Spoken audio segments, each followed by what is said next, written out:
Se hizo tarde, muchos temas, muchos asuntos que tratar. Bueno, vamos a comenzar con el quién es quién en las mentiras. Luego el doctor Hugo López-Gatell va a intervenir porque hoy se conmemora un día sin tabaco y va a hablar sobre eso. Y luego vamos a presentarles programas hidráulicos. Son varios en todo el país, no nos va a alcanzar, vamos a presentar 5 o 6, vamos a seguir el miércoles próximo con otros y así para que se conozca todo lo que se está haciendo en el país. Hay muy poca información sobre acueductos, sobre presas, sobre sistemas de riego, prácticamente no hay información y es mucho lo que se está haciendo. Tenemos como meta dejar en este gobierno, al término de nuestro mandato, 100,000 hectáreas de riego. Ese es nuestro propósito y estamos trabajando día y noche en todas estas obras, de modo que vamos a informarles en qué consisten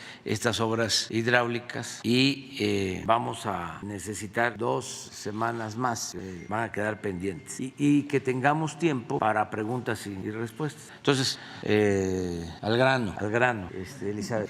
Con su permiso, señor presidente, buenos días a todas, a todos, compañeras, compañeros, representantes de los medios de comunicación y a todos los que nos ven a través de las redes sociales, YouTube, las transmisiones en vivos de la conferencia mañanera. Este es el quién es quién en las mentiras de la semana y hoy es 31 de mayo de 2023. Vamos a iniciar con la primera. 3 mentiras de reforma sobre la Comisión Federal de Electricidad. El 24 de mayo pasado, la primera plana del diario Reforma estuvo plagada de mentiras como de costumbre. Una de ellas fue la nota que publicó con el título "Entran hasta 2025 cuatro centrales de la Comisión Federal de Electricidad". En ella destacamos 3 mentiras en los párrafos de la nota. Dice la primera: que la CFE adjudicó de manera directa la construcción de 4 centrales. Es falso. Basta revisar la página 23 del informe anual 2022 que la Comisión Federal de Electricidad entregó al Senado de la República y que Reforma dice haber revisado. Al parecer no. Ahí señala que el desarrollo de estas centrales fue contratado mediante licitaciones y procesos competitivos.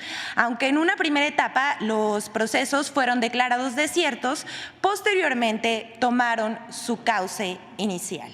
Segunda mentira. Reforma afirma que la Comisión Federal de Electricidad no transparentó la información de las empresas adjudicadas. Sin embargo, en el mismo informe anual 2022, la Comisión Federal de Electricidad hizo público el listado de las empresas y contratistas responsables de la ejecución de cada uno de los proyectos. Les digo, se ve que no leyeron el reporte. Entre las empresas y contratistas están los consorcios liderados por las multinacionales como Siemens Energy y Mitsubishi Power. Tercera mentira. Reforma acomoda números y fechas para tergiversar los hechos. Asegura que 4 plantas serán inauguradas en 2025, un año después de terminado el mandato del presidente Andrés Manuel López Obrador. Pero esto también es falso. Toman como referencia los avances reportados en diciembre del año pasado, pero mienten. El avance real de mayo de 2023 es del 50.3% en la central de Mérida, del 47.4% en la planta de la Ribera Maya, Valladolid, del 32.2% en la de Tuxpan Fase 1, del 43.9% en la González Ortega y del 45.4% en la de San Luis Río Colorado. Y todas, le decimos al periódico Reforma y también al pueblo de México, todas serán terminadas en esta administración. Vamos con la segunda, por favor. Medios de comunicación arman campaña con mentiras acerca de apoyos de parte de Financiera para el Bienestar, la Secretaría del Bienestar y el Banco del Bienestar. Durante la segunda quincena de mayo, medios de comunicación como El Heraldo, Milenio, MBS Noticias, La Razón, Gurú Político, Imagen en su sección Dinero y entre otros publicaron noticias falsas sobre los supuestos préstamos y créditos que estarían ofreciendo la Administración Pública Federal a través de la Financiera para el Bienestar, la Secretaría de Bienestar y el Banco de Bienestar. Todo es falso. Le pedimos a todos los que nos están viendo y escuchando que pongan mucha atención en esta información, porque solamente parecería un nado sincronizado de la prensa. Sin embargo, esto es muy serio, pues solicitan información personal. Del mismo modo, a través de mensajes de texto se promocionan con presuntas ofertas para acceder a un crédito o para condonar deudas. Esto es falso. Lo que los medios publicaron, nado sincronizado, les decimos a todos, no se ofrece ningún tipo de crédito ni saldar deudas por parte de la Secretaría de Bienestar ni del Banco de Bienestar. Tampoco se pide información personal a través de medios digitales, teléfonos, terceras personas o empresas. Solo la Financiera del Bienestar ofrece el crédito solidario cuyo monto máximo es de 20,000 pesos y no de 50,000, como publicaron distintos medios informativos. Tengan mucho cuidado también con las páginas falsas que se ostentan como parte del gobierno federal. No se dejen de engañar y sigan las páginas oficiales y las cuentas oficiales en redes sociales del gobierno de México. Vamos con la siguiente. Esta es una mentira con final feliz. Casi no ocurre en esta sección, pero se las vamos a presentar. El 29 de mayo pasado, el periodista Ciro Gómez Leiva realizó una denuncia a través de su cuenta de Twitter contando la historia de una mujer llamada Arui, de nacionalidad china, que habría sido retenida por el Instituto Nacional de Migración, aunque supuestamente contaba con un estatus válido para entrar al país. Ciro escribió, y aquí lo vemos en la pantalla: ¿por qué siguen pasando estas cosas? Instituto Nacional de Migración. A las 4:45 llegó al aeropuerto de la Ciudad de México, procedente de Los Ángeles, una joven de nacionalidad china con estatus válido de residencia en Estados Unidos. Sigue Ciro Gómez Leiva. Mañana tiene una cita en la Embajada de Estados Unidos para renovar su visa.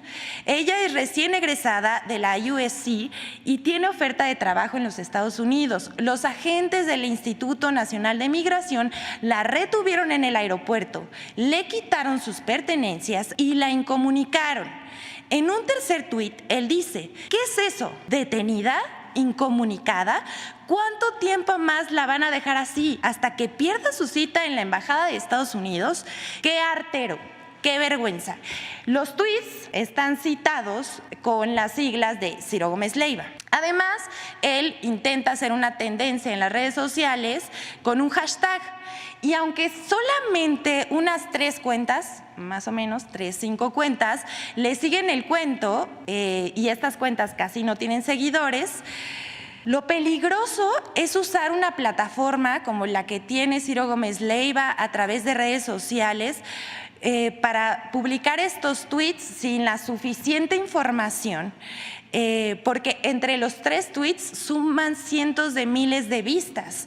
Esto pues es una calumnia, pero tras el reclamo que realizó Ciro Gómez Leiva a través de su plataforma, autoridades del Aeropuerto Internacional de la Ciudad de México se pusieron en contacto con el comunicador para explicarle lo sucedido.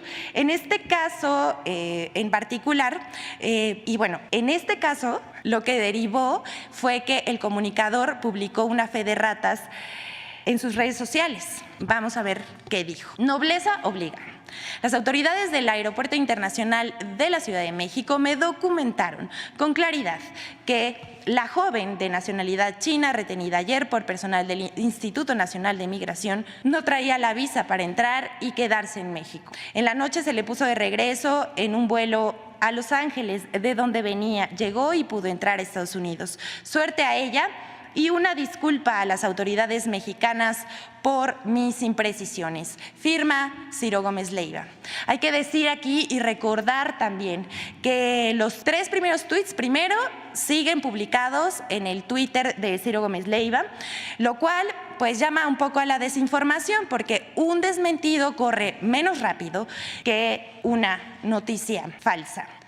Por supuesto, no se trató de una detención ilegal como se planteó al principio, sino de un cumplimiento de la ley de las autoridades del Instituto Nacional de Migración y del Aeropuerto Internacional de la Ciudad de México.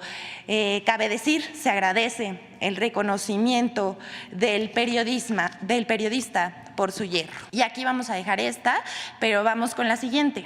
Medios de comunicación y periodistas tergiversan dichos del presidente sobre el golpe de Estado técnico. El 30 de mayo pasado, el presidente Andrés Manuel López Obrador criticó en este mismo espacio de la conferencia de prensa matutina que hay constantes intentos por frenar obras y la acción del gobierno presentando amparos, como en el caso de las obras del Tren Maya, que después la Suprema Corte de Justicia de la Nación convalida. El Poder Judicial pretende neutralizar al Ejecutivo, indicó el presidente. Es cancelar un poder, sería un golpe de Estado técnico, señaló. Una cosa es que violen la Constitución, esto refiriéndose a que los ministros ganan más que el presidente, y otra es querer dar un golpe de Estado, que ya no ejecutemos nada, como tiene posibilidades el Poder Ejecutivo Federal.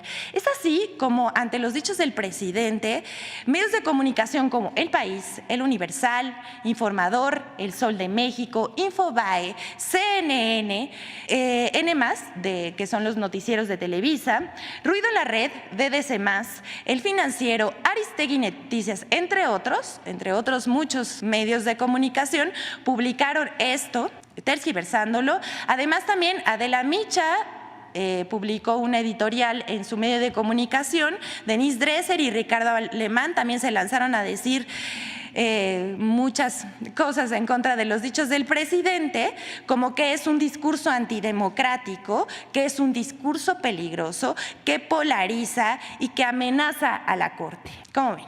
Primero fue el INE, no se toca, y ahora la Corte no se toca.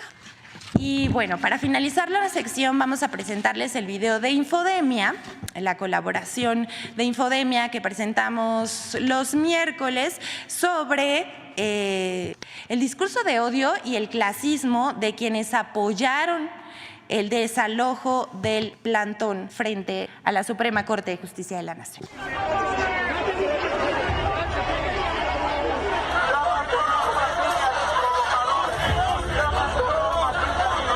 La violencia ejercida por los manifestantes de la marcha La Corte no se toca contra las personas que se encontraban afuera de la Suprema Corte de Justicia de la Nación pidiendo la renuncia de la ministra Norma Piña generó en redes sociales discursos de odio y discriminación. 1. Clasismo y racismo.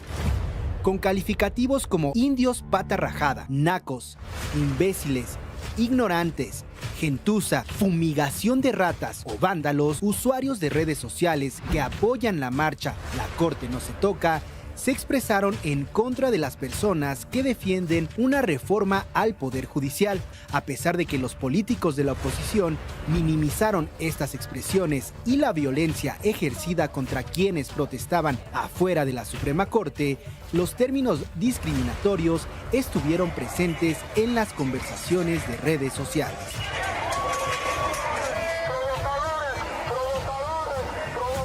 Dos, celebración de la violencia. En redes sociales, políticos y comentaristas hicieron apología de la violencia al celebrar las agresiones con las que miembros de la manifestación La Corte no se toca desalojaron la protesta de quienes desde días atrás exigían pacíficamente la renuncia de Norma Piña. Entre las agresiones se pueden enlistar golpes a adultos mayores y la destrucción del memorial de los niños muertos en la guardería ABC. Infodemia. ¿Es cuánto, señor presidente? Con su permiso, presidente. Muchas gracias, compañeras y compañeros. Muy buenos días tengan todas y todos ustedes. Hoy es 31 de mayo de 2023 y como hace 36 años es el Día Mundial Sin Fumar. Este día lo que nos recuerda es que el tabaco, los productos del tabaco, tanto los tradicionales como los innovadores, son la droga legal más prevalente en el mundo. Son la droga de inicio de innumerables secuencias hacia las adicciones con diversas drogas fuertes y también son la primera causa de muerte prevenible en todo el mundo. El tabaco es la primera causa de muerte prevenible en todo el mundo. Vamos a comentar aquí, como lo hemos hecho en otras ocasiones, algunos detalles sobre este producto tan nocivo para la salud. El tabaco se puede identificar en productos tradicionales como cigarrillos puros, pipas, masticado o rapé para inhalarlo, y también los productos del tabaco calentado, que se identifican como los cigarrillos electrónicos y los vapeadores, dos naturalezas distintas. Como se ha visto, la industria tabacalera ya pierde en todo el mundo con los productos convencionales porque ha avanzado la conciencia pública sobre dejar de fumar y proteger sobre todo a la infancia y la adolescencia de que no inicien en este nocivo proceso de adicción. Pero la industria del tabaco, como siempre, desde todo el siglo XX, intenta cambiar la atención para disfrazar cuáles son sus intenciones.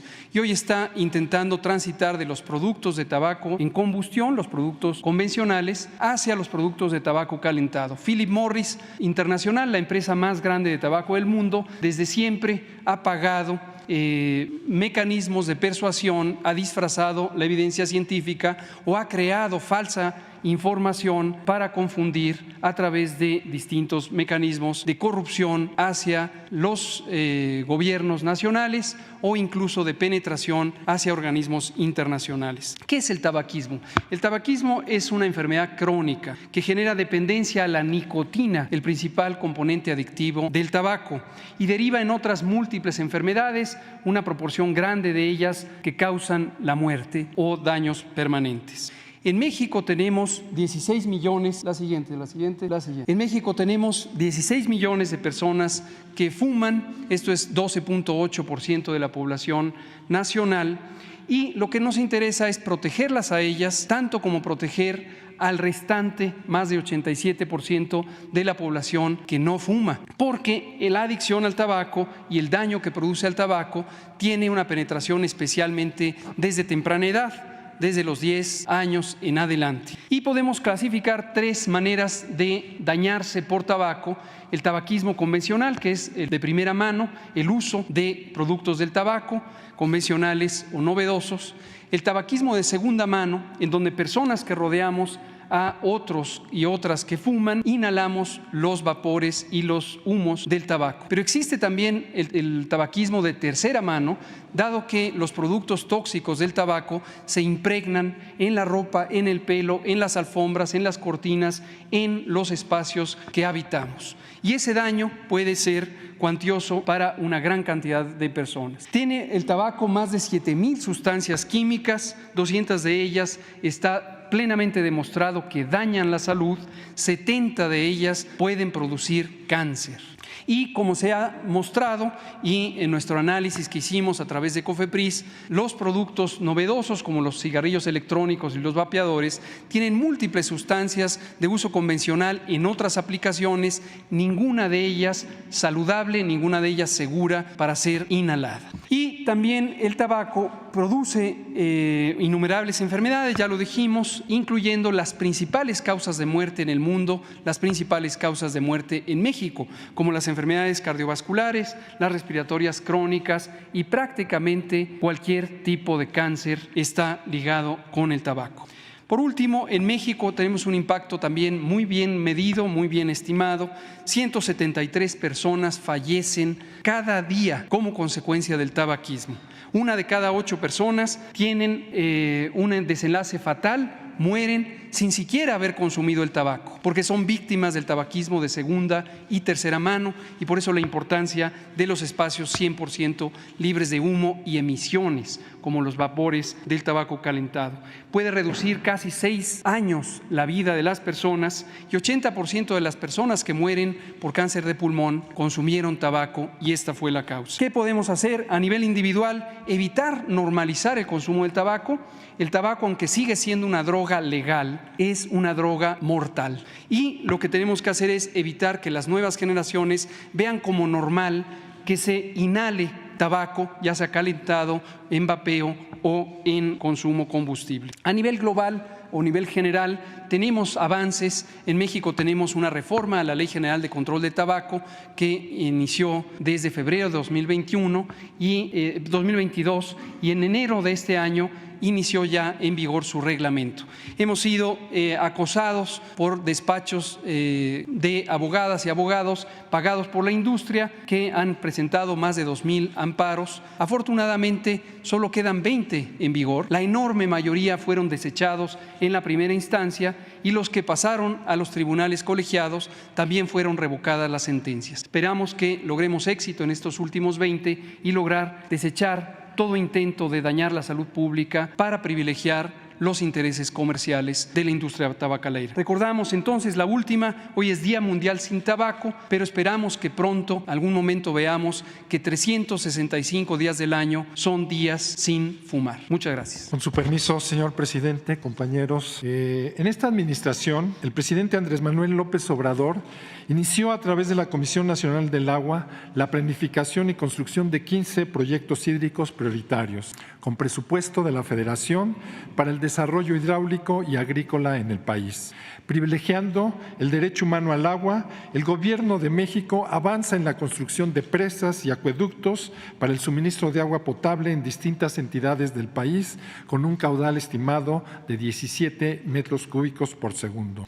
Se está construyendo distritos de riego que podrán regar más de 100,000 nuevas hectáreas. Se trabaja en la recuperación ambiental y se llevan a cabo obras de protección para la población y áreas productivas.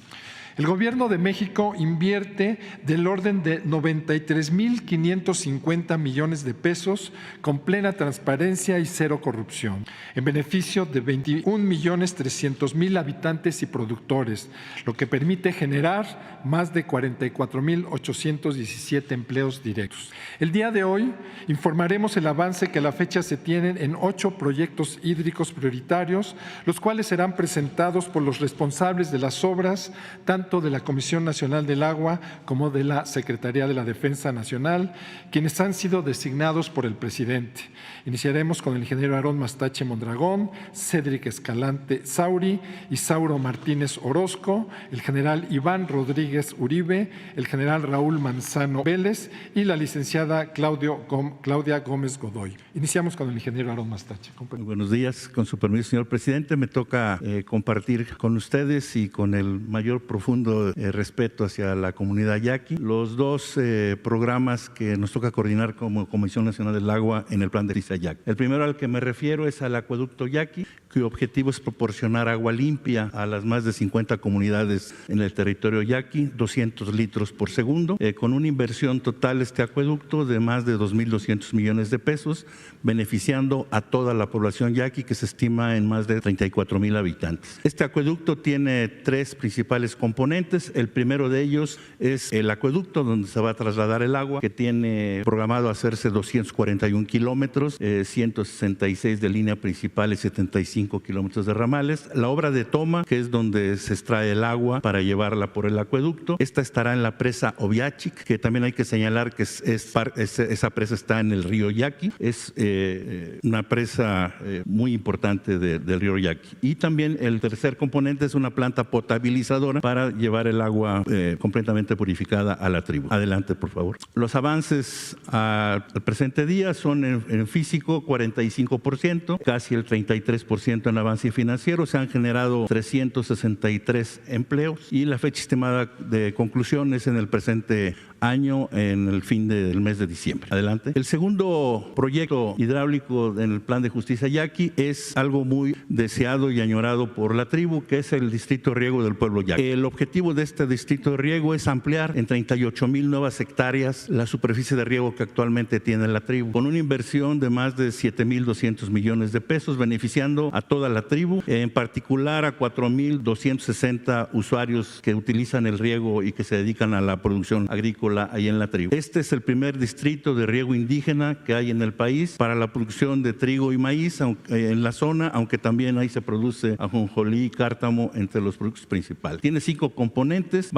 y estamos ampliando ya el canal principal en 55 kilómetros. Las nuevas zonas de riego se va a ampliar 38,000 hectáreas adicionales a las que se tienen actualmente. Vamos a rehabilitar la presa derivadora El Chículi. Esta presa la vamos a ampliar, vamos a abrir una nueva ventana porque vamos a proporcionar más agua para la zona de riego, para las nuevas zonas, y vamos a sobrelevar el canal principal existente también para que resista toda esta nueva cantidad de agua que va a transportarse. Y finalmente el último componente es la rehabilitación de la infraestructura que ya se tiene para riego en la tribu, para que esté acorde a la ampliación que vamos a hacer. Adelante. Los avances a mayo, tenemos el 100% de estudios y proyectos, casi el 13% en respecto al canal principal.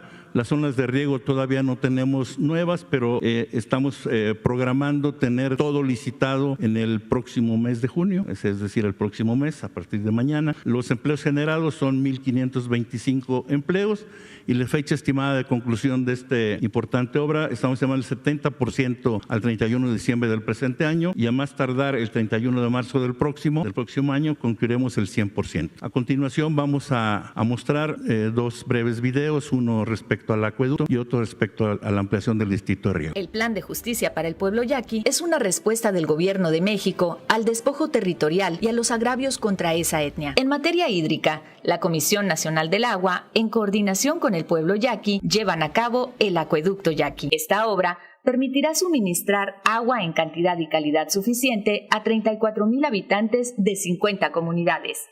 En 2022 se inició la construcción de los primeros 4 tramos del acueducto con una inversión de 525 millones de pesos. A la fecha, se han concluido los tramos 1, 2 y 3, mientras que el tramo 4 presenta un avance del 45.5%. La obra de toma inició su construcción en enero de 2023, con un monto de inversión de 181 millones de pesos. Actualmente, presenta un avance del 9.3%. La construcción de la planta potabilizadora, con una inversión de 123 millones de pesos, tiene un avance del 6%. La construcción del tramo 5 inició en febrero de 2023, con una inversión de 108 millones de pesos. En el tramo 6 se invierten 347 millones de pesos. El acueducto Yaqui tiene un avance físico global del 45%. A la fecha, se han generado más de 360 empleos en su construcción. En septiembre de 2021, se creó por decreto presidencial el Distrito de Riego 018 del pueblo yaqui, primero del país, donde sus integrantes son solo indígenas. Para su transferencia, se ha establecido un diálogo permanente con los 8 gobernadores y sus técnicos. La ampliación del canal principal será de 55 kilómetros, desde las inmediaciones de Cocori hasta el pueblo de Belém, incorporando 38,000 hectáreas de riego en los 8 pueblos yaquis. Se concluyeron ya los estudios básicos y el proyecto ejecutivo, y se ha licitado 18 de 55 kilómetros totales del canal principal. En junio, se licitarán los trabajos restantes para incorporar las nuevas hectáreas para riego. Con su construcción, se han generado 1,525 empleos y se avanza hacia la justicia hídrica para los pueblos yaquis. Muchas gracias. Muchas gracias. Con su permiso, señor presidente, compañeros, muy buenos días a todas y todos. La presa Santa María y zona de riego se ubican en el municipio del Rosario, en el sur del estado de Sinaloa. La presa controla y controlará el río Baluarte, que es un río verdaderamente estacional, ya que como puede tener un gasto muy bajo de 3 metros por segundo, puede tener hasta 8,000 metros por segundo. Los principales objetivos de la presa son la generación de energía y el proporcionar agua para el uso agrícola, cuyas metas estarán señaladas en unos momentos. momentos. La construcción de la obra civil de la presa tiene tres grandes componentes. Las obras de desvío, de la cual hubo que construir 3 túneles en roca y con una dificultad ingenieril muy fuerte. Y estos 3 túneles tienen más de 2.340 metros lineales de construcción. Además de una ataguía, que es una obra que nos permitió ya desviar desde el año pasado el río Baluarte para poder trabajar en seco en la cortina, que es parte de la obra de contención. Esta cortina, junto con la ataguía aguas abajo, tienen 9 millones de metros cúbicos de material de enrocamiento, que es el que hay que colocar en el lugar. Y finalmente, lo que son las obras de excedencia, que también le llamamos los fusibles de la obra, dado que si las precipitaciones, la corriente y alguno que otro fenómeno hidrometeorológico extraordinario estuviesen acercando el agua hacia el nivel superior de la cortina, entrarían en funcionamiento los vertedores para proteger precisamente la propia cortina. La inversión es un poco más de 7.300 millones de pesos, y en la siguiente podemos apreciar también algunos datos como son los avances. En la imagen superior izquierda se aprecia ya la cortina. Ahí llevamos alrededor de 100 metros de altura ya, aunque no se aprecia muy bien la fotografía, pero se llevan un poco más de 100 metros de altura de los 123 que va a tener en su totalidad. Y en la imagen inferior izquierda es el equipamiento del tercer túnel. 2 van a ser de desvío y el tercer túnel es lo que llamamos el equipamiento electromecánico, que es donde captará todo el agua y de ahí se derivará hacia la hidroeléctrica para la generación de energía, y también la obra de desagüe, que es la que nos servirá para suministrar agua de uso agrícola a la zona de riego. Aquí se ven ya las tuberías colocadas y algunas de las válvulas principales, de 5 válvulas que tendrá este equipamiento, ya en proceso de colocación. Sí hay un avance del 88% y la obra civil como tal la estaremos terminando al 31 de diciembre de este año, si no es que un poco antes. La siguiente, por favor. Por lo que se refiere a la zona de riego, esta son 24.250 hectáreas y son 11 secciones de riego, que se dice fácil, pero aquí tiene que ver con 84 kilómetros de canal principal que estará sustentando y alimentando a las distintas secciones de riego, y los ramales sublaterales que se le llaman, que tienen una longitud de 488 kilómetros. Y así como la construcción de un sifón muy importante, dado que el río Baluarte es muy importante, de 4.7 kilómetros que tendrá que pasar por abajo del propio río. La inversión total son 9.800 millones de pesos y estaremos beneficiando a más de 2.551 productores, donde se siembra mango, se siembra chile y se siembra maíz. La siguiente, por favor. Aquí el año pasado se iniciaron estos trabajos de canal principal y zonas de riego. Se lleva un avance del 13% y se pretende terminar el 30 de abril del próximo año con una generación total de un poco más de 18.375 empleos para la construcción de la propia zona de riego. Y a continuación, un video que explica fundamentalmente los trabajos que se tienen en la presa Santa María. La presa Santa María, asentada sobre el río Baluarte en el municipio de El Rosario, es una obra estratégica para el desarrollo del sur de Sinaloa, en la que se invierten 7.318 millones de pesos. Actualmente tiene un avance físico del 88%. Tiene como objetivo suministrar agua para el riego de 24.250 hectáreas en beneficio de 2.551 productores, así como generar 30 megawatts de energía eléctrica. Posteriormente, también brindará la posibilidad de abastecer de agua para uso público urbano a cerca de 429.600 habitantes de los municipios de El Rosario y Escuinapa. La presa tiene una altura de 123 metros, con un ancho de corona de 782 metros de longitud, 2 vertedores para los volúmenes excedentes y 2 túneles para la obra de desvío y uno para equipamiento electromecánico. En su construcción se han generado 4.083 empleos. Con su permiso, señor presidente, para informarles de los avances del proyecto Picachos que se sitúan en el sur del estado de Sinaloa. La primer vertiente del proyecto tiene que ver con la construcción de la zona de riego Picachos. ¿Cuáles son los objetivos de este proyecto? Aprovechar de forma efectiva el agua de la presa Picachos para la producción de alimentos como chile, mango, maíz, tomate, frijol, papaya, entre otros. Crear nueva infraestructura hidroagrícola en el sur de Sinaloa. También se trata de modernizar la actividad agrícola a partir del riego tecnificado.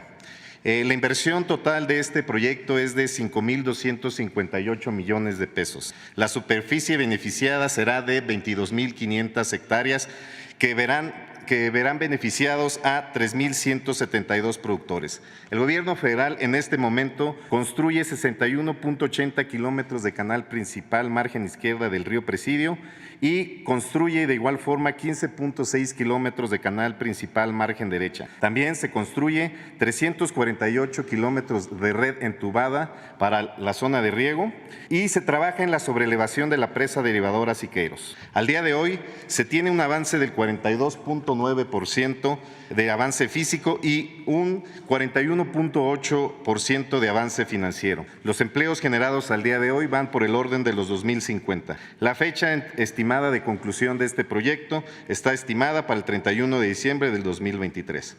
El otro componente del proyecto Picachos tiene que ver con la construcción del acueducto a Concordia, que se encuentra situado entre el municipio de Mazatlán y Concordia. El objetivo es suministrar de agua potable a la cabecera municipal de Concordia y a 13 comunidades con una capacidad de 89 litros por segundo, que a pesar de la cercanía con la presa Picachos, no existe la infraestructura hidráulica suficiente para su entrega permanente. Otro de los objetivos será garantizar el abastecimiento y la calidad del agua para uso doméstico de las familias. La inversión total del acueducto será de 386.17 millones de pesos para beneficiar a los 19,000 habitantes del municipio de Concordia. Para esto, el gobierno federal y la Conagua construyen una planta potabilizadora con capacidad de 89 litros por segundo, 89.25 kilómetros de acueducto entubado, un tanque de entrega en Concordia y 6 tanques de cambio de régimen. A continuación les presentaremos un video de los avances de los dos proyectos. El gobierno de México trabaja incansablemente para incrementar el desarrollo económico y agrícola en todo el país, y en Sinaloa en particular. Con una inversión federal de 5.258 millones de pesos, el proyecto integral de la zona de riego de la presa Picachos beneficiará a 22.500 hectáreas y a más de 3.172 productores que aumentarán de forma significativa la producción alimentaria. A su vez, el acueducto Picachos Concordia recibirá recursos federales por 387.16 millones de pesos, lo que permitirá garantizar el derecho humano al agua para 19,000 habitantes. En la construcción de ambas obras, que estarán concluidas en 2023, se han generado en total 2.475 empleos. Con esta zona de riego y el acueducto, el Gobierno de México dotará de agua en cantidad y calidad suficientes a la población de Sinaloa, con el propósito de elevar la productividad de su campo y con una visión de inclusión social. Es cuanto, presidente. Con su permiso, señor presidente. Buenos días a todas y a todas. General Uribe, a sus órdenes, ingeniero residente de la construcción del distrito de riego Alejandro Gascón Mercado. Esta obra, como muchas otras administraciones, de algunas otras administraciones, quedó inconclusa en el 2008. Se inició, después de casi 9 años se construyó nada más 13 kilómetros. Sin embargo, por instrucciones presidenciales del Ejecutivo Federal, en enero de 2020 se reinició la construcción de dicha obra mediante un convenio de colaboración de la Secretaría de la Defensa Nacional con la Comisión Nacional del Agua. Aquí vemos la inversión que se tiene actualmente en las 3 etapas de las 4 que incluye el proyecto del Gran Plan Maestro. La superficie beneficiada serían 43.105 hectáreas, es decir, que sí estaríamos aportando el 50% de las 100.000 hectáreas que se considera terminar al final del sexenio. Los productores beneficiados van a ser 7.643 y a la fecha llevamos 5.633 empleos generados. Como ustedes pueden apreciar en el centro del gráfico, la parte verde es la que ya llevamos terminada la primera etapa, la segunda en amarillo, la tercera que es el canal principal y esta zona morada que es la 4ª etapa. El avance físico global del 60%, ¿dónde se encuentra básicamente este distrito de riego? En los municipios de Ruix, Tuxpan, Santiago Ixcuintla y Rosa Morada del estado de Nayarit. La que sigue. La primera etapa llevamos 98.55%, en agosto de este año la vamos a concluir. La segunda etapa, con una inversión de 1.438 millones, llevamos 60.73%. Esa se concluirá en diciembre de este año también. La que sigue. La tercera etapa tenemos 3 frentes de trabajo, uno por 1.700 millones aproximadamente, con un casi 30% de avance, otro que es la adquisición de tubería para la cuarta etapa que les mencioné. Ya tenemos un 24.51% de avance y un tercer frente que es una distancia de 5.3 kilómetros de canal entubado. Aquí cabe mencionar que todo este es un distrito de riego tecnificado porque todo lo que es a cielo abierto es revestido y lo que se emplea tubería sirve para optimizar este vital líquido. A la fecha tenemos un 20.51% de toda la tercera etapa. A continuación me voy a permitir presentarles a ustedes un video donde se aprecian los trabajos ejecutados a la fecha.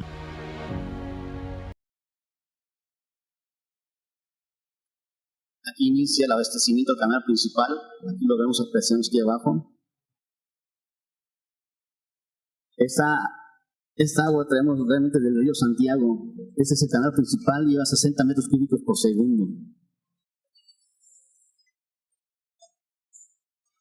Es un canal lateral, se aprecian los trabajos de cortes para poder conducir el agua por gravedad.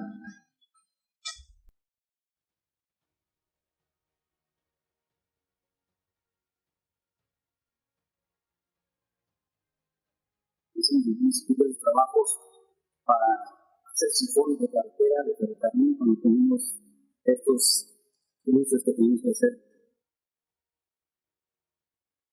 Debería de 1.600 milímetros. Y este fue un sifón de río donde hicimos pasar las aguas del río Santiago por debajo del río San Pedro. En 6 meses logramos construir, cuando se tiene considerado 2 años para esta obra. 2 líneas de conducción de 3.000 milímetros en casi 800 metros de longitud. Es un sifón único en América Latina.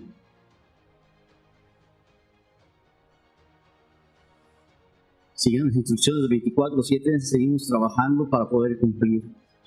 Les mencionaba que es una obra por gravedad, entonces nos emplean bombas y se llevan a cabo voladuras.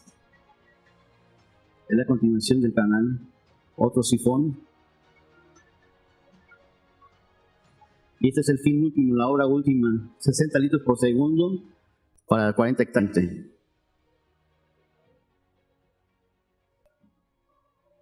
Eso sería todo. Gobierno de México. Con su permiso, señor presidente, muy buenos días. A continuación vamos a ver los avances que tenemos en el acueducto Adolfo López Mateos. Soy el general Manzano, designado como ingeniero residente para esta obra en coadyuvancia con la Comisión Nacional del Agua. El acueducto López Mateos existe desde 1996 y después de 20 años de operación y funcionamiento, pues ha quedado superado en cuanto a su capacidad de distribución de agua y a su estado de conservación. La obra presenta actualmente un avance del 61.70%, se dividió en 6 tramos de construcción. Los alcances previstos para esta obra es el tendido de 96 kilómetros de tubería de poliéster revestido de fibra de vidrio, la construcción de 5 tanques de almacenamiento de agua, que a la vez son cárcamos de rebombeo, y la construcción de un tanque de almacenamiento para distribución. Asimismo, se suman 2 pozos nuevos a los 3 ya existentes que se van a rehabilitar para aumentar el caudal de 70 litros por segundo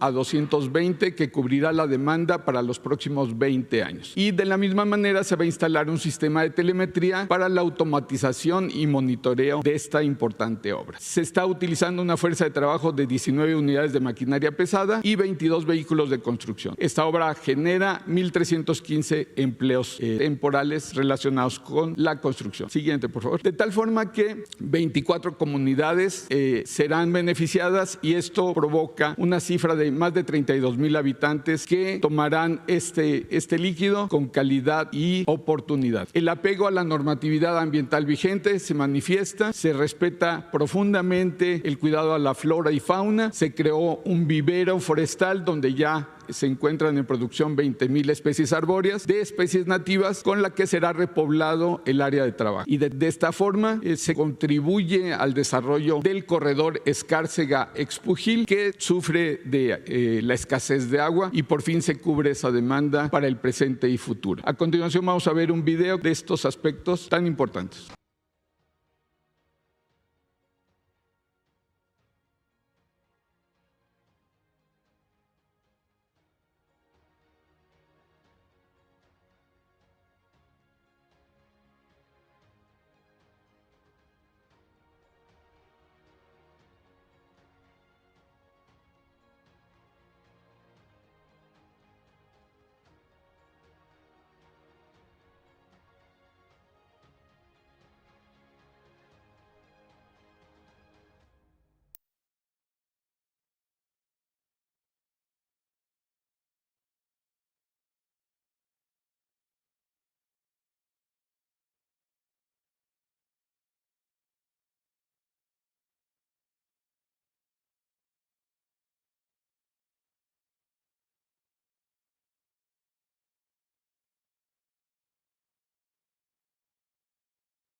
Gobierno de México. Muchas gracias. Con su permiso, señor presidente. Me toca a mí hablar del proyecto de la presa El Zapotillo, la presa El Zapotillo que se construye en la en el estado de Jalisco. El proyecto de la presa El Zapotillo es otro de los proyectos que heredamos de administraciones anteriores y que generó un grave conflicto en la región por la violación de derechos económicos, sociales y culturales. Esta obra fue detenida en 2014 y con el gobierno de la Cuarta Transformación se da un viraje histórico en la política hídrica del país, poniendo en el centro a los pueblos y sus derechos, privilegiando el diálogo y la participación de la gente. Es así como se llega a un acuerdo histórico a nivel internacional en el que se continúa con la construcción de la presa El Zapotillo sin perder la inversión que ya se tenía, pero al mismo tiempo se evita la inundación de los pueblos de Temacapulín, Acacico y Palmarejo. Este diálogo abierto con los pueblos implicó una solución técnica en donde de manera conjunta se diseñó la posibilidad de usar la cortina de la presa, pero evitar la inundación de los pueblos. Los principales componentes del proyecto es, por un lado, continuar con la construcción de la presa, las obras que estaban pendientes. Por otro lado, la construcción de 6 ventanas vertedoras que evitan la inundación de los pueblos. La construcción de 2 acueductos, un acueducto que sale de la presa El Zapotillo a la presa El Salto, otra obra que también no se está utilizando, y otro acueducto que sale de la presa El Salto a la red Calderón. Con eso, lo que vamos a hacer es dotar de 3 metros cúbicos por segundo de agua a la zona metropolitana de Guadalajara, a la zona más pobre de la zona metropolitana de Guadalajara, y con eso utilizar esa infraestructura. Actualmente tenemos el 100% de las obras contratadas. Eso es muy importante porque hacemos un llamado a las empresas a que continúen con las obras, que cumplan con su programa de obra para poder estar así en condiciones de terminar este proyecto en diciembre del 2023. Esta obra pues será sobre todo agua potable para uso doméstico y al mismo tiempo con este acuerdo que se tomó con los pueblos, se implementa un plan de justicia. El plan de justicia para la reparación integral de los pueblos de Temacapulín, Acacico y Palmarejo incluye, por un lado, la visita constante de las comunidades a la obra. Ellos visitan la comunidad del Comité Técnico Comunitario una vez al mes, están en la obra, pero además también implica el esfuerzo conjunto del Gobierno de México para dotar a los pueblos de una reparación integral de los daños. Proyectos de bienestar, autosuficiencia alimentaria, salud, proyectos de mejoramiento de vivienda, proyectos de mejoramiento urbano, carreteras rurales, rescate del patrimonio cultural, de la cultura comunitaria, proyectos turísticos, que se realizan y se implementan en los pueblos de Temacapulín, Acacico y Palmarejo. Al mismo tiempo desarrollamos, junto con la Secretaría de Medio Ambiente, un proyecto de restauración del Río Verde y un ordenamiento territorial que permita a los pueblos garantizar no solamente que la presa tendrá agua hacia las generaciones futuras, sino también garantizar, por un lado, que nunca más un proyecto de este tipo se haga a la espalda de la gente. Estamos haciendo acciones de justicia, memoria y verdad, garantizando que los pueblos no serán inundados y cuyo objetivo principal será la seguridad. Es cuanto. Vamos a ver un video con los avances que tenemos. Como resultado del diálogo y privilegiando elementos técnicos y la seguridad de los pobladores de Acacico, Temacapulín y Palmarejo, el Gobierno de México reactivó el proyecto de la presa El Zapotillo, que había sido abandonado en administraciones anteriores.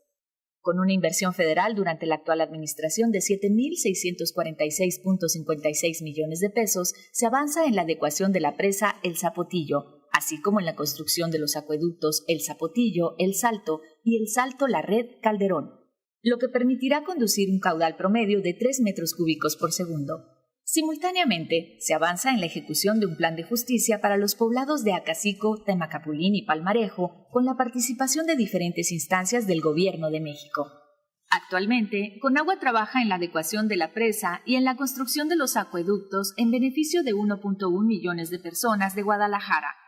En su construcción, se han generado 655 empleos directos. Nunca más un desarrollo de proyectos hídricos al margen de la seguridad de las poblaciones. Bueno, pues ya terminamos. Nada más En todas estas obras estamos hablando de 6, de 15, o sea que para el próximo miércoles continuamos y en 15 días también para concluir. Faltan, por ejemplo, el acueducto que va a llevar agua del Cuchillo 2 a Monterrey, falta el proyecto Agua Saludable para la Laguna y muchas otras obras. También vamos a hablar de eso, lo de San Luis Potosí. Tenemos otras informaciones, otros proyectos. Quiero también agradecer mucho a la gente de los pueblos en donde se están realizando estas obras, porque sin ellos no podríamos avanzar. Campesinos, ejidatarios, pequeños propietarios, autoridades locales, presidentes municipales y desde luego gobernadores, gobernadoras que ayudan mucho. Es un trabajo coordinado. En este caso, en estas obras, el gobierno de Sonora, Alfonso Durazo, para todo el plan de justicia yaqui, siempre ha estado ayudando, lo estamos haciendo de manera conjunta. También en el caso de Sinaloa, contamos con el apoyo del gobernador Rubén Rocha, él ha estado trabajando de manera coordinada. En el caso de Nayarit, lo mismo, el doctor Navarro, gobernador de Nayarit, Enrique Alfaro, en el caso de Zapotillo y este acueducto que va a llevar agua a la zona metropolitana de Guadalajara. Y desde luego Laida Sansores, gobernadora de Campeche, que nos está ayudando en este acueducto de Escárcega a Despujil, que es algo histórico porque la escasez de agua en esa región de Campeche se ha padecido mucho y ya con esta obra va a resolverse ese problema de mucha gente. Entonces, agradecerles a todos y vamos a seguir informando. Y ahora sí vamos a preguntas. Primeras, ustedes dos y ustedes dos, vamos. Ya me fui a la izquierda porque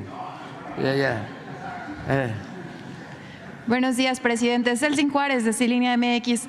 Presidente, preguntarle sobre dos temas. La primera, ¿cómo le fue ayer en su reunión con la asesora de seguridad de la Casa Blanca y con los gobernadores? Se tocó el tema migratorio y el de fentanilo. ¿A qué acuerdos llegaron? Y la siguiente, su opinión sobre el Tribunal de Tamaulipas que ayer exoneró a José Luis Abarca por el secuestro de los 43 normalistas de Ayotzinapa, no solo a él, sino a 19 personas más, y entre ellas al exsecretario de Seguridad de Ayotzinapa, Guerrero. Bueno, fue muy buena la reunión de ayer con la responsable de seguridad de la Casa Blanca, principal asesora en esta materia del presidente Biden. Ya nos ha visitado Elizabeth en 3 ocasiones. Ella tiene a su cargo la relación para este tema de la migración y también para el tráfico de drogas, La cooperación que se ha establecido por parte nuestra es Rosa Isela Rodríguez, la responsable, y por parte del presidente Biden, la asesora principal de la Casa Blanca. Y hemos llevado a cabo estas reuniones. Ayer tratamos el tema migratorio. Hay 2 cosas que son muy relevantes. La primera, que es interesante repetirlo, reiterarlo, es que por primera vez en muchos años el gobierno de Estados Unidos abre un conducto, una vía para que los migrantes puedan hacer sus trámites, una vía para la migración legal. Esto no existía. Están otorgando alrededor de 400,000 visas temporales, permisos para Haití, para Nicaragua, para Cuba, Venezuela. Las visas de trabajo. Sí, y Centroamérica. Pero se tiene que hacer un trámite, es un proceso ordenado y es muy bueno porque se evita el riesgo que significa atravesar todo nuestro territorio para llegar a Estados Unidos. Es algo muy importante que ha ayudado bastante. A partir de que se implementó esta medida, que es una decisión del gobierno del presidente Biden, que nosotros reconocemos mucho, aunque hemos participado, pero él fue el que decidió abrir esta posibilidad. Un ciudadano de Venezuela, de Nicaragua, de Centroamérica, puede hacer su trámite, llenar ciertos requisitos y puede ingresar a Estados Unidos. Hay esa esperanza que no existía, no había más que echarse a andar y correr riesgos para llegar a Estados Unidos y mitigar el hambre, la pobreza por faltas de oportunidades en las comunidades de origen. Entonces, eso ha ayudado mucho. Podemos poner la gráfica de cómo ha bajado la migración a partir de esta medida, la afluencia migratoria. Y esto va acompañado, que es lo segundo, que tratamos también ayer, primero reforzar esta medida que ya se está aplicando. Les pedimos que en todas las embajadas de Estados Unidos en países de Centroamérica y del Caribe se informe, porque muchos no saben y entonces los traficantes de personas, los coyotes, ofrecen llevarlos a Estados Unidos, claro, por $6,000, por $8,000, hasta $10,000, cuando ya existe esta posibilidad. Estamos planteando que se informe más para que la gente conozca de esta decisión y también que no se dejen sorprender. Entonces, a partir de que se inició con este plan, a pesar de que en mayo hubo una situación especial por la quita del apartado que se creó con motivo de la pandemia, de una disposición legal, miren cómo ha bajado considerablemente. Lo rojo tiene que ver con México, amarillo no mexicanos, es decir, de todas las nacionalidades, migrantes, y el total al final es disminución. Este es el comportamiento. Entonces, esto lo vimos ayer. Y lo otro que insistimos mucho fue en invertir más en Centroamérica y en el Caribe, en las comunidades más pobres. Nosotros ya estamos invirtiendo alrededor de $150 millones en comunidades de Centroamérica y del Caribe, y se les está planteando que ellos mínimo hagan lo mismo, porque tenemos ya estudios, evaluaciones que hemos hecho que demuestran con claridad que donde aplicamos el programa Sembrando Vida y Jóvenes Construyendo el Futuro en países centroamericanos y del Caribe, baja la migración. Se quedan los jóvenes, se queda la gente en sus pueblos, porque como siempre lo hemos dicho, la migración no se da por gusto, sino por necesidad. Entonces hay que atender las causas. Esos dos temas se trataron. También el de combate al fentanilo. El fentanilo, de todo lo que se está haciendo, con el propósito de que se tenga información, que no se utilice lo de esta desgracia, ¿no?, del consumo del fentanilo en Estados Unidos, que es muy lamentable por los daños que ocasiona, pérdidas de vidas humanas, pero que no se utilice con propósitos politiqueros y que no se culpe a México, como lo hizo un senador que ofendió a nuestro país. Ahora me entero también que ese senador fue a Ucrania y también celebró que el apoyo económico de Estados Unidos a Ucrania esté produciendo muertos en Rusia. Imagínense esas cosas. No sé si tengas ahí los dos mensajes, pues para que vean lo que tenemos que enfrentar. Ese pensamiento, ¿no?, retrógrada. Entonces, para enfrentar ese pensamiento retrógrada y que no se manipule con ese pensamiento a la población estadounidense, que es un pueblo hermano, vecino, tenemos que estar informando constantemente de lo que estamos haciendo en forma conjunta. Y se está avanzando, por ejemplo, se está avanzando en el control de los puertos. La Secretaría de Marina está llevando a cabo un trabajo muy eficaz para confiscar. Sobre China, ¿alguna noticia sobre si van a cooperar? Hay muy buena actitud de parte del gobierno de China. Ustedes saben que nosotros hemos estado solicitando al gobierno de China colaboración, porque la materia prima del fentanilo y otros precursores vienen de Asia, vamos a decir, no vamos a decir China, de Asia. Entonces, no solo a China, sino a Corea del Sur, a otros países, vamos a pedir que nos informen, informen de quiénes adquieren estos químicos, a dónde van, de dónde salen, a dónde van a llegar, a qué puertos, cooperación. Y en eso vamos con el gobierno de China, y esto nos va ayudar mucho. No queremos culpar a nadie, no se gana nada con la confrontación, más cuando está de por medio, máxime cuando está de por medio, pues un asunto humanitario, porque eso no tiene que ver con ideologías, con diferencias políticas. Están perdiendo la vida 100,000 personas cada año en Estados Unidos y la mayoría jóvenes por el consumo del fentanilo. Entonces todos tenemos que ayudar, es un asunto humanitario y así lo hemos estado planteando. Y hemos avanzado, vamos avanzando y desde luego controlando los puertos y destruyendo laboratorios, haciendo nuestro trabajo. Y algo que es muy importante, que ayer también lo planteamos, no permitiendo que se asocie la delincuencia con la autoridad. Porque imagínense, ofrezco disculpa por repetirlo y repetirlo, parezco disco rayado. Imagínense qué se podía hacer en esta materia si antes eran las organizaciones del narcotráfico las que manejaban la seguridad pública en el país. Era un narcoestado.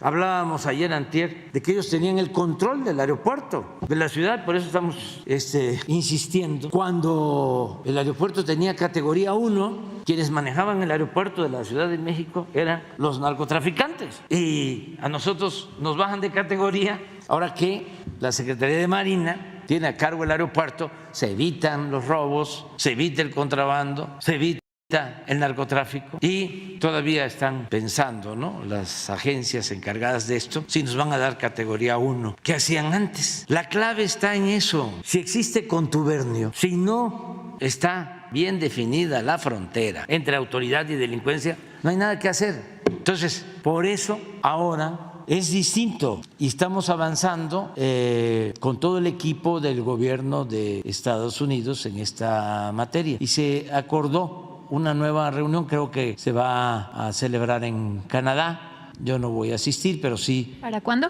Creo que en un mes más. No sé. ¿El canciller irá en su representación?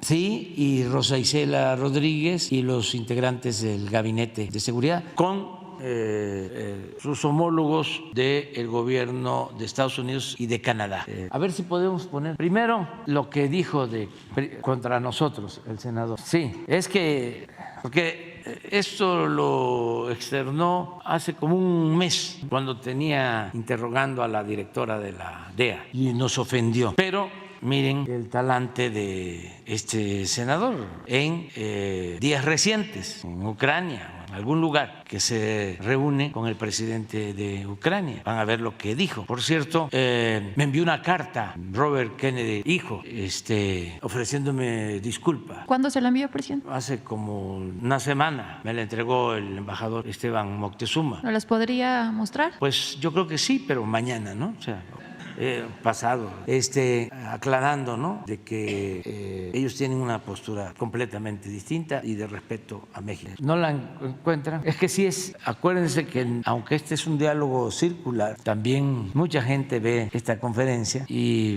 pues hay quienes se pierden algunos días, o no siempre están atentos a la conferencia, entonces hay que poner el antecedente. No, pero lo que quiero es lo de la ofensa. A ver.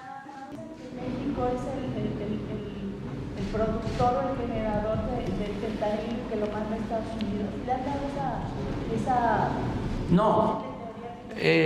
Lo que pasa ya lo hemos analizado aquí y se los hemos comentado, ¿no?, tanto a legisladores demócratas como republicanos y a miembros del gobierno de Estados Unidos. Hay mucha manipulación. Los medios en Estados Unidos, igual que en México, lamentablemente, con honrosas excepciones para que no se sienta que es contra todos los medios, pero la mayoría de los medios, sobre todo los corporativos, los que tienen que ver con intereses económicos, financieros, no informan, manipulan. Entonces, en Estados Unidos hay mucha manipulación de la llamada gran prensa o de las grandes cadenas de radio, de televisión. Entonces, han logrado, con su manipulación, hacer creer a la mayoría de los estadounidenses, o a un porcentaje considerable, mayoritario, 60%, de que los migrantes llevan droga, así, sin matiz. O sea, el migrante es sinónimo, ¿sí?, de narcotraficante. Han logrado eso con todas sus campañas, ¿no?, politiqueras para ganar votos cada vez que hay elecciones. Y como hay elecciones muy seguidas, pues no dejan de estar con eso. Por eso esa actitud, porque vienen las elecciones. Entonces es parte de la agenda el tema migratorio y ahora seguramente fentanilo, porque es pues una situación muy lamentable, porque ya hay casos, porque es una pandemia, en donde un conocido, un familiar, pierde la vida por sobredosis. Eso es lo que está sucediendo. Y jóvenes. Entonces, estos politiqueros, valiéndose de este problema real, aparecen, ¿no?, como los que están muy preocupados y que ellos van a acabar con el narcotráfico, con el fentanilo, y se les hace fácil echarle la culpa a México, cuando hay como 3 elementos que se tienen que tomar en cuenta. Uno que es muy grave es el de las causas del consumo, porque ahora es el fentanilo, pero vamos a imaginar, y además en los hechos nosotros vamos a contribuir, a ayudar que no haya fentanilo. Pero ¿qué está pasando con quienes demandan droga? Hay una crisis, hay una descomposición social, hay un grave problema de desintegración de las familias, de abandono a los jóvenes, de falta de afecto, de cariño, de apapacho a los jóvenes. ¿Por qué?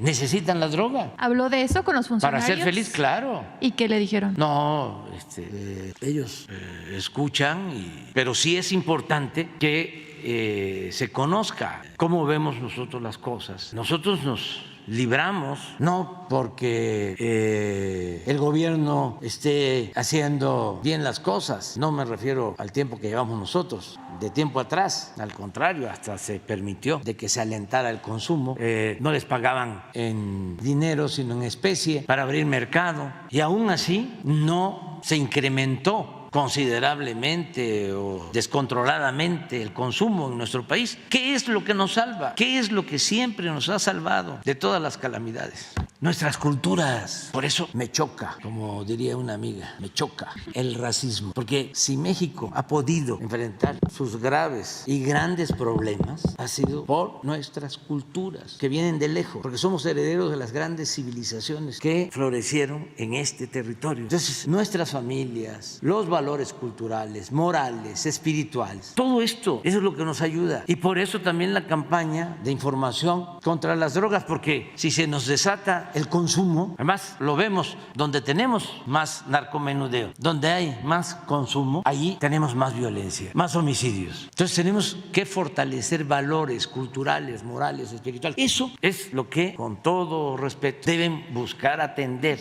en Estados Unidos. No solo pensar en medidas coercitivas. No se puede enfrentar estos males de origen social solo con el uso de la fuerza, con leyes más severas, con cárceles. Entonces, este es un tema que tratamos. Lo segundo, pues es que quede claro que nosotros no producimos el fentanilo. La materia prima se introduce, llega a México, y no solo a México, llega a Estados Unidos y llega a Canadá. Y lo tercero, pues es que nosotros estamos combatiendo el tráfico de droga, impidiendo la introducción de estos químicos, destruyendo laboratorios, haciendo nuestro trabajo, y también muchos pierden la vida, servidores públicos.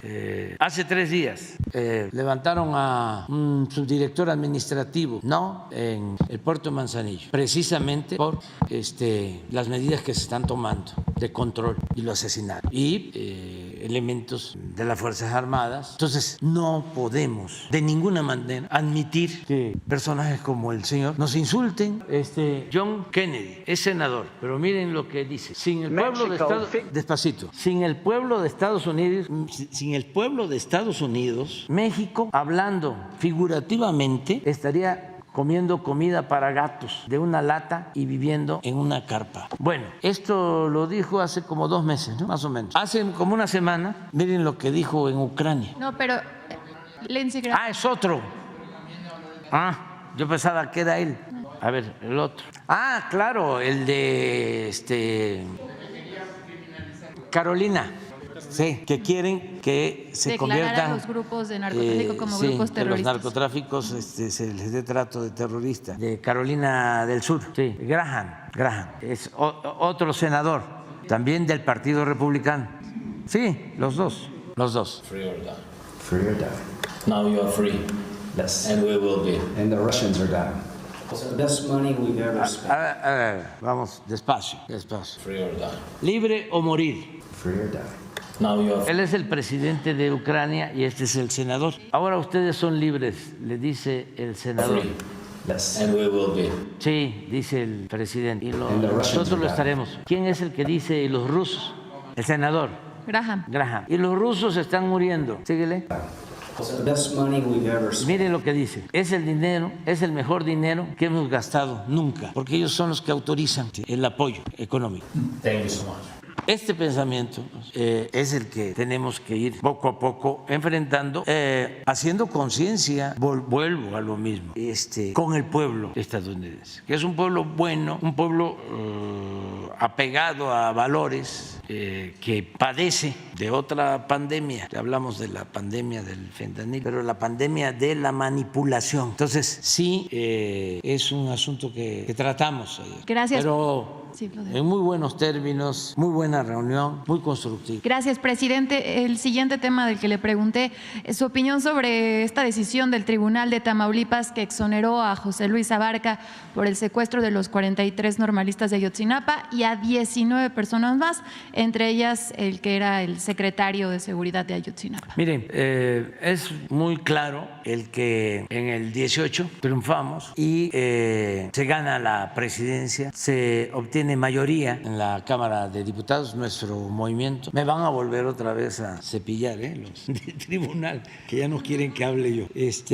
Pero no creo que cometa yo ninguna infracción. Siento, y eso también todos tenemos que saberlo y tomar conciencia, que la toma del poder por el pueblo, el que se logre que haya una auténtica democracia, es un proceso. ¿Qué sucedió? Bueno, que hubieron organismos, incluso el Poder Judicial y los poderes económicos, los poderes fácticos, que permanecen y que fueron los que impulsaron, se beneficiaron o sirvieron para llevar a cabo la política neoporfirista, neoliberal, que se impuso en México con el propósito de saquear al país durante 36 años. Entonces, yo les diría que el Poder Judicial quedó prácticamente intacto, quedó como estaba durante el gobierno del presidente Peña, en el gobierno de la usurpación y hasta atrás. Entonces es muy difícil ir avanzando. Entonces los jueces, magistrados, ministros, ya les he hablado de que cuando empezó a descararse el acuerdo PRI-PAN, empezamos a hablar del PRIAN, parte de las canonjías, la moneda de cambio para el acuerdo fue entregarle al PAN el Poder Judicial casi completo. Acuérdense que Zedillo nombró a Lozano Gracia procurador de justicia del PAN. Fue una negociación, fue un acuerdo. Y así les entregaron tribunales y destacados miembros del PAN o filopanistas. Son los que dominan, aunque hay excepciones honrosas, pero no es la regla, es la excepción. El Poder Judicial está al servicio de la oligarquía, porque lo que había en México, eso lo tengo muy claro y lo puedo fundar teóricamente, no era una democracia, era una oligarquía con apariencia de democracia, porque no dominaba el pueblo. La democracia es el gobierno del pueblo, para el pueblo, con el pueblo. Y en México dominaba una minoría. El pueblo no existía. Presidente, entonces, por eso todas estas decisiones de jueces, amparos, de todo tipo.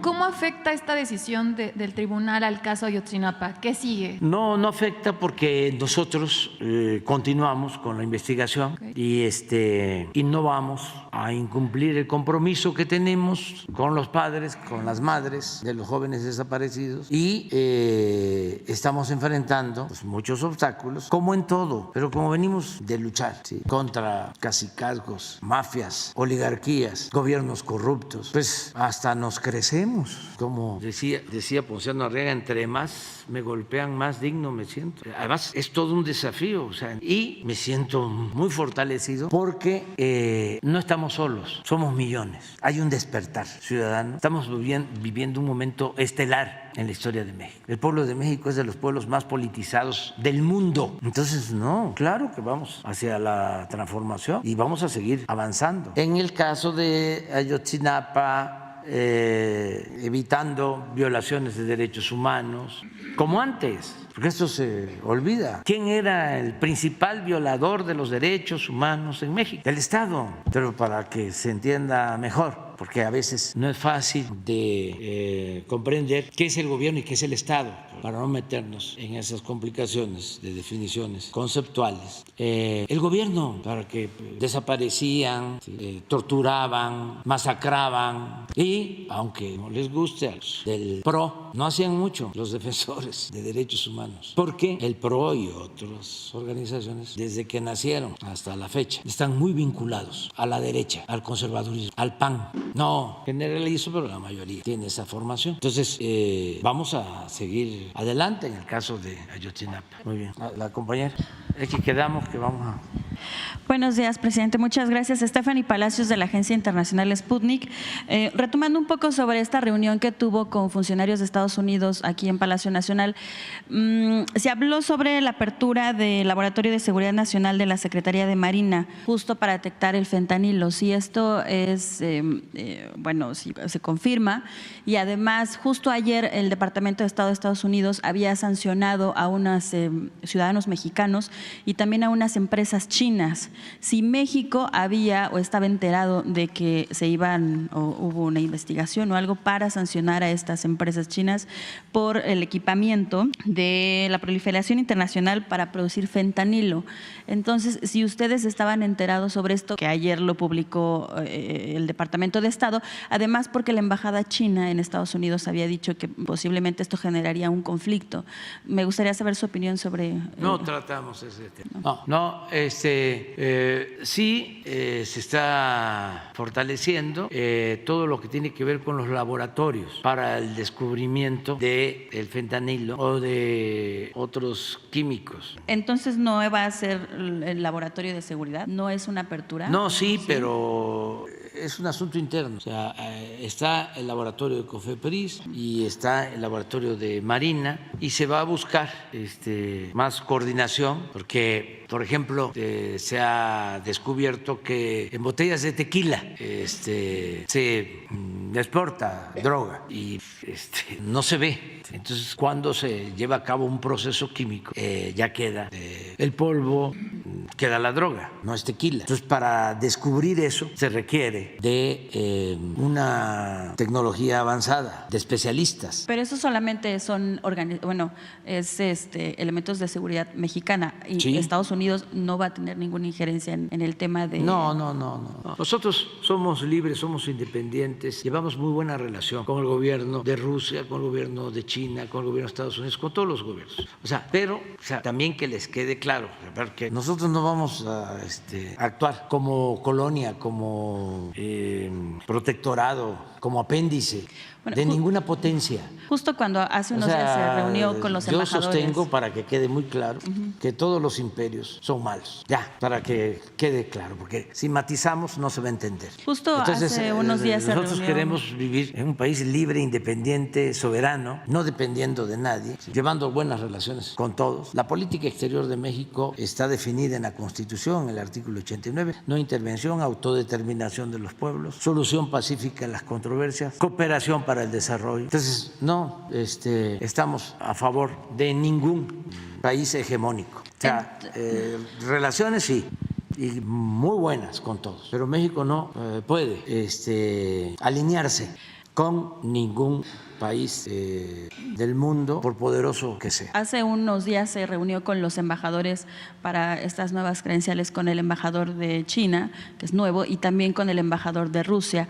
Si hubo algunos en lo mismo, comentarios igual. O sea, muy buena relación con los dos, son muy buenos embajadores, están llegando, presentaron sus cartas credenciales. México lleva buena relación con China, buena relación con Rusia y muy buena relación con Estados Unidos. Antes yo les he comentado que por el crecimiento de Estados Unidos a mediados del siglo XIX, los liberales veían con recelo el que nos integráramos con Estados Unidos.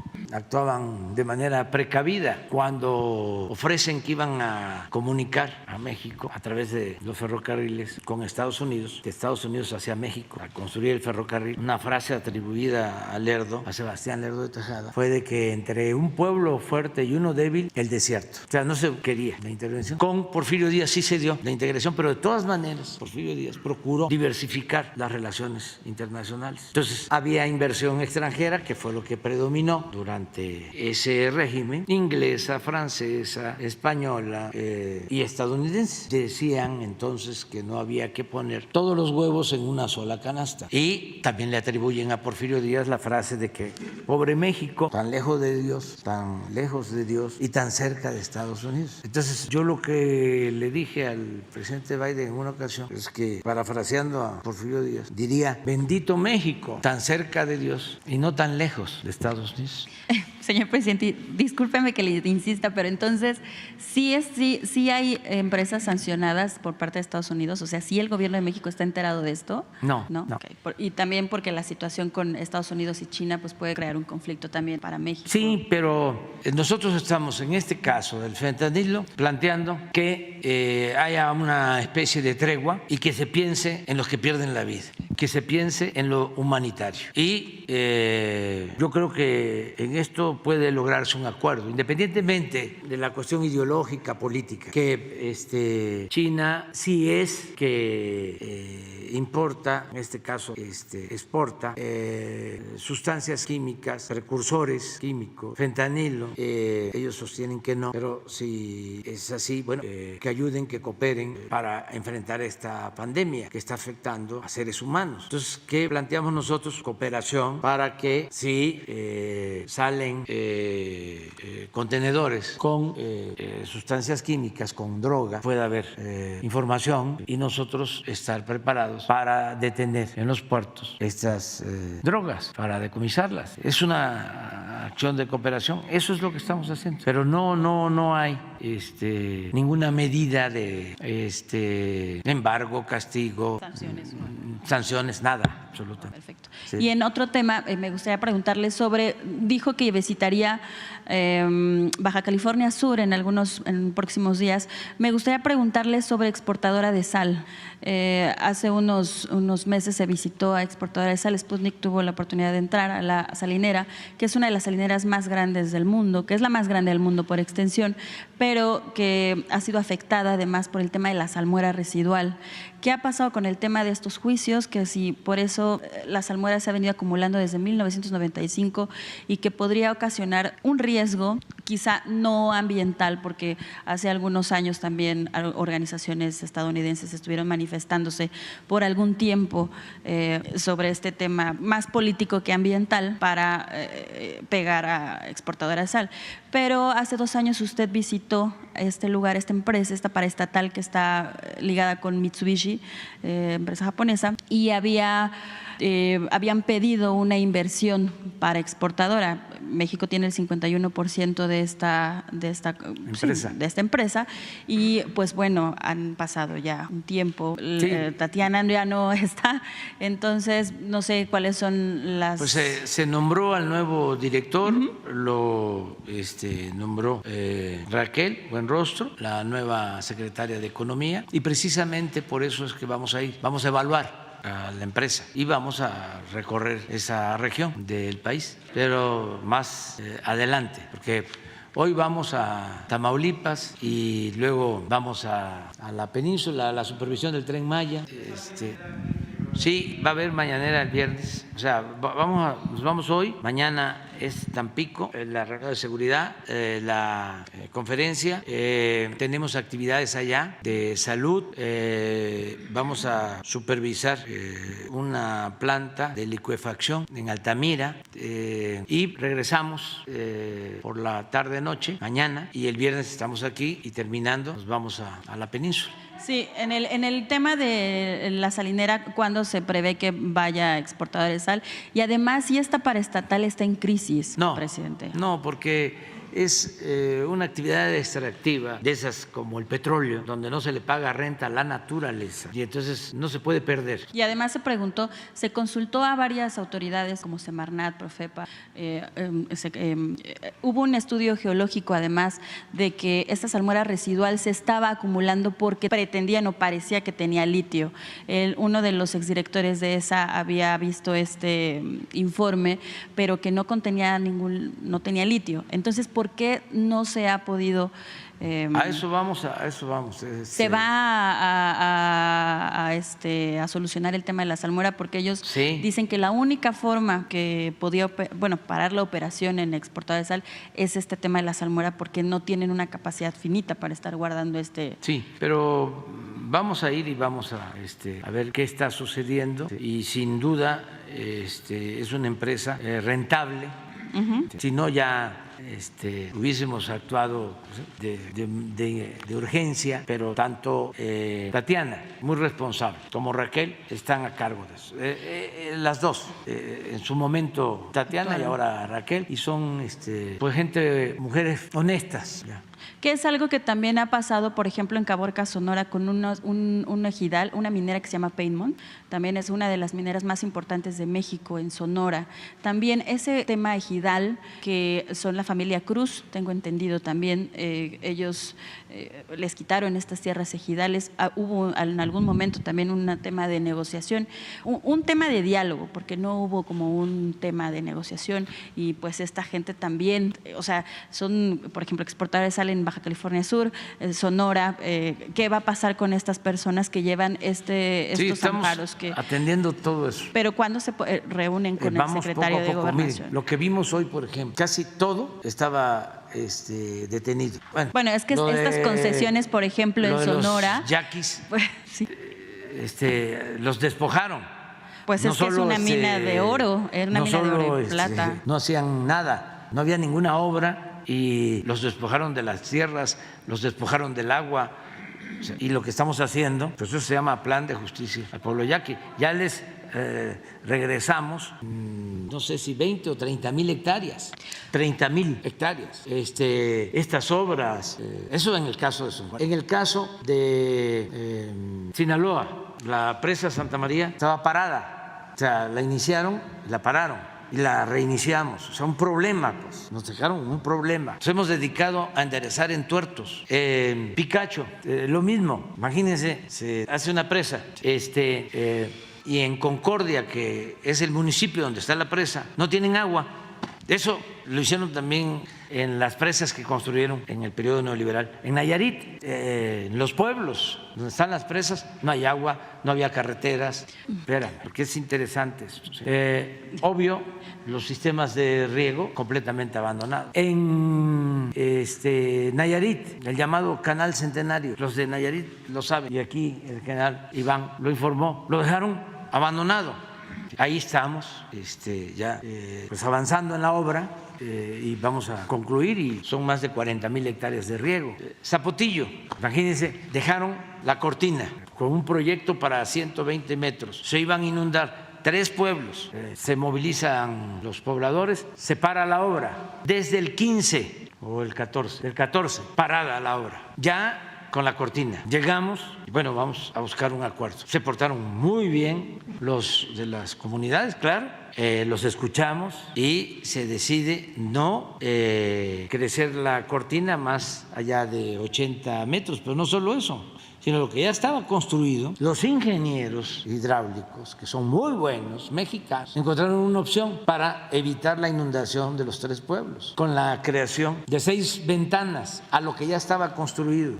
¿Y cuál es el resultado? Que esa obra, que se pudo haber quedado ahí, que significó inversión, dinero del pueblo de México, ahora va a tener una utilidad porque se va a llevar agua a Guadalajara, que hace falta, no se inundan los pueblos y se está beneficiando también a la gente. Pero así como esto, bueno, estamos hablando de lo que expusimos hoy, lo que aquí me pasaría nada más con salud.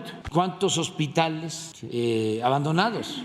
200, 300 y así carreteras, puentes, todo. Entonces, lo de la empresa productora de sal, lo mismo, encontramos muchos problemas, se está limpiando, y lo que hablas de Caborca, igual, muchas injusticias, y ahí vamos avanzando. Por ejemplo, en de Caborca, ellos, o sea, hay gente que confía plenamente en que los puedan ayudar. Por ejemplo, en Tabasco también con la comunidad del bosque, que también esto es un cambio climático además, porque estas personas van a desaparecer su comunidad, llevan 3 años, 4 años esperando reubicarlos, porque además pierden la identidad de estas personas, porque ¿cuándo se les va a dar solución para que tengan sus casas?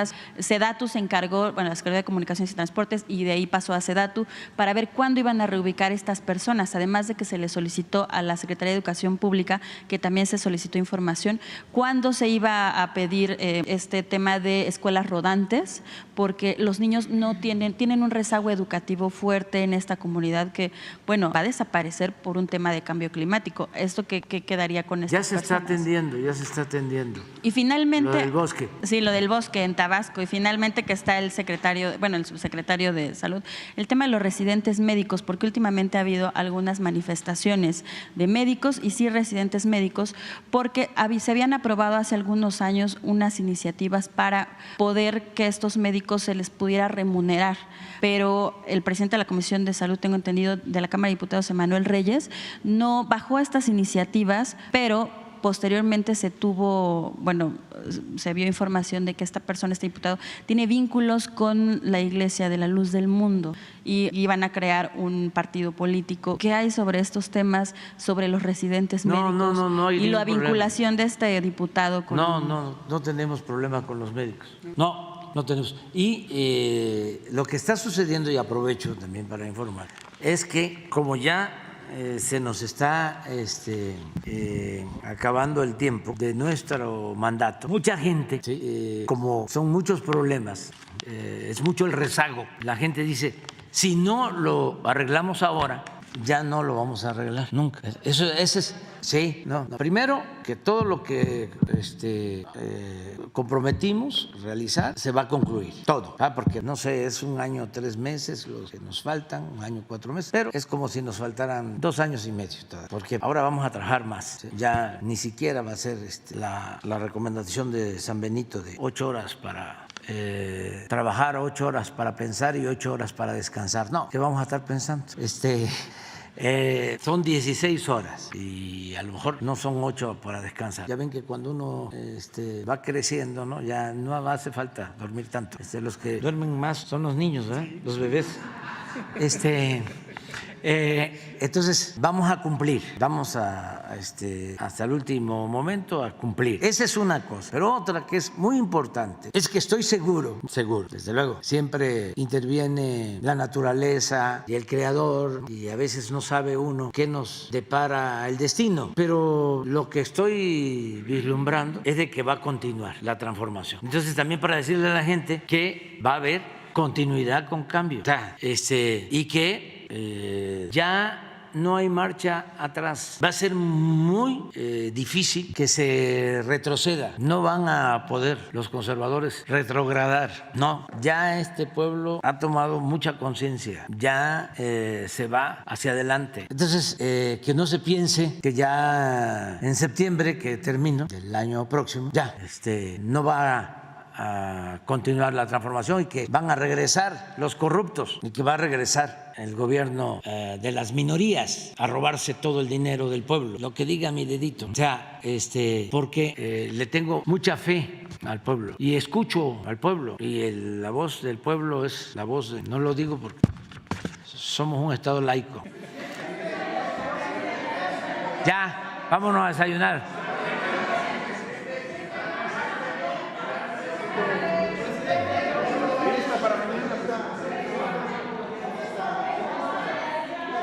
Pasado mañana. Pasado mañana, ya.